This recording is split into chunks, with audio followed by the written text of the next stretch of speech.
My name is Josh Levesque, and this is my wife Katie, and the Lord has led us to plant a church in Dearborn, Michigan. We are both lifelong Michiganders. I was born in Flint, Michigan, and my father soon planted the Emmanuel Baptist Church in Corunna, Michigan, where I grew up and had the opportunity to watch that church grow from a few families in our living room to the thriving ministry that it is today. Growing up in a Christian home, I was quite early exposed to the gospel, and I was saved at age 7 when, for the first time, I realized that I was personally responsible for my sins, and that was why Jesus died and rose again, so that I could have everlasting life simply through faith in Him. And I surrendered to the ministry soon after at the age of 12 and have always desired to serve the Lord with my life and to use my life to spread the gospel. We met in high school, and after graduating from Pensacola Christian College, we were married and had the opportunity to come on staff at our home church, and have had the privilege to serve there for 5 years alongside Pastor Jason Georges and many other wonderful servants. It was there that I was ordained into gospel ministry and have had the opportunity to preach, to teach Sunday school, to follow up with guests, and to lead evangelistic outreach in the community. As we have grown spiritually, so has our family. The Lord has blessed us with 3 children, Riley, Brady, and Wesley. Over these years, the Lord has really began to show us the great need for new churches in America and the great need for churches in the Great Lakes region. And we believe that it is the responsibility of local churches to start local churches. And this burden led my pastor, Jason Georges, to initiate the Great Lakes 30 by 30 project. And this is a project intended to inspire 30 church plants in the Great Lakes region by the year 2030. We are thankful for the opportunity to present to all of you the calling and burden God has placed on us to plant a church in Dearborn, Michigan. The Lord began leading me in this direction for over 10 years as I became increasingly aware of the presence of Islam here in the state of Michigan and all across the United States. And at the same time, I developed an intense interest and enthusiasm for church planting, and that resulted in us surveying a handful of cities over the past 5 years. At one moment in the Michigan Revival Conference, during a prayer meeting that the Lord would revive the state of Michigan, the Lord really combined both of those passions into an intense passion and a burden to see a local church planted in the city of Dearborn, Michigan.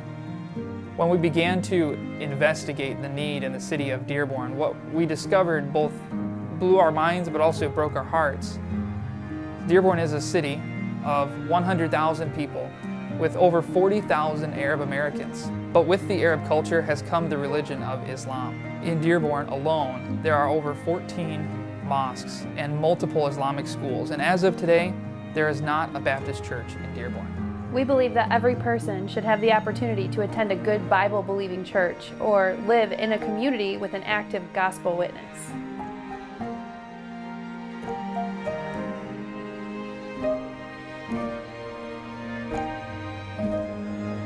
There was a region in Israel called Samaria, and Samaria was neglected, even avoided by the Jews because of differences in culture and religion that had resulted from foreign people moving in. But Jesus purposed to go through Samaria and to meet a woman there, and He told her, "The hour cometh, and now is, when the true worshipers shall worship the Father in spirit and in truth." There's a lot of worship that goes on in Dearborn, but unfortunately it's false worship because they worship another spirit and they do not have the truth. There's a very unique street in Dearborn. It's called Altar Road. And an altar is a place where worship is offered. And on this street, there is a lot of worship that is offered. It's a unique collection of religious buildings that I think represent the religious and cultural diversity of Dearborn. But central on Altar Road and central in the city of Dearborn is the Islamic Center of America. And it represents the headquarters of Islam here in Michigan and in North America. Jesus went on to say to that woman in Samaria that the time is coming, and now is, that the Father is seeking such to worship Him. You see, we serve a God who is seeking people to worship Him. We serve a God that is not willing that any should perish. He came to earth to seek and to save the lost. We serve a God that sent Jonah to Nineveh and Paul all across the world because He loves the whole world, and sent His own Son to die for the world because He loved him so much and wants the whole world to worship Him. Everyone naturally worships, but too often this worship is misplaced on the objects of self, wealth, power, or in the name of a false god or a counterfeit version of Christ. These worthless pursuits leave the worshiper empty, alone, and hopeless. Only the worship of Jesus Christ can truly satisfy the worshiping heart. He alone is worthy of our worship, yet His worth is more than your worship or my worship alone can satisfy.